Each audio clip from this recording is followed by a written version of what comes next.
Brown, unbeaten 234, carries Essex to 500 runs.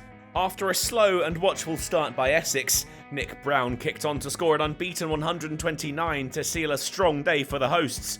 They finished on 281 for 3, Somerset in need of some wickets early on day 2 to slow their progress. But Essex marched on. Another watchful start by Brown and Walter saw them move to 300 runs after 45 minutes of the first session.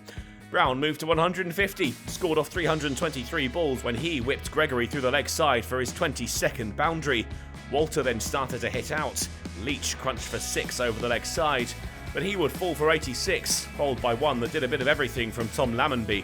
Finally, some momentum for Somerset. Critchley out for 4, caught behind by Rue. Another wicket for Lammonby. Rossington arrived to a different scene than he had last week. No rescue required this time, the total already an impressive one. And he stuck with Brown through to lunch. Essex heading in having tightened their grip on the match. The score now 364 for 5.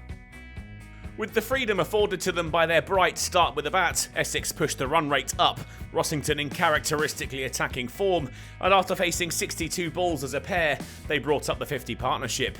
Another Rossington boundary flayed through the offside took the score to 400. Rossington kept up his assault and fell looking for another boundary, out caught by Renshaw off Lammonby for 32. Harmer joined Brown in the middle and strolled through from the non-striker's end as the opener found a single off the bowling of Gregory to move to 200 scored from 417 balls. His stay at the crease was now almost 10 hours long. There was no stopping them. Harmer into his stride early. Leach flicked over the leg side for 4 to bring up the 450. When he slapped Renshaw for another, they'd added 50 off 122 balls for the 7th wicket, and the score had moved to 466. Renshaw responded immediately. Harmer was looking for another boundary, but this time found Lammonby out for 26 off 79. Snater stuck around, he and Brown walking off for tea with the score 486 for 7. Snater fell shortly after the break, launching a catch high in the air, pursued and taken by Overton off of his own bowling. Beard was aggressive from the off. Siddle crushed for 6 over the leg side to bring up 500, but his cameo was brief, out for 11 off 7, picking out Gregory as he looked for another big shot.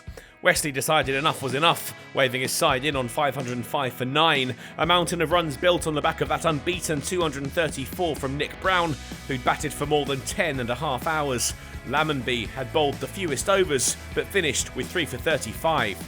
Lammonby and Renshaw made a lightning start, the run rate more akin to what you'd see in a one-day game, the visitors rattling along to 40 off 8 overs. But they got a little stuck, and with the score going nowhere, Harmer took advantage. Lammonby out-bowled for 17 off 29. Abel and Renshaw didn't look perturbed by the wicket, and picked up where Lammonby had left off, Essex struggling to keep the run rate down, and soon they'd added 50 for the 2nd wicket off just 66 balls. A final boundary of the day took Somerset to 99, where they stayed through to the close, the innings off to a solid start in reply to the mammoth total put on by the hosts. Time is crucial though, and Essex need to blast through their visitors if they're to try and set up a charge for the win, but at the halfway stage we've only just started the 2nd innings. A result is starting to look less likely.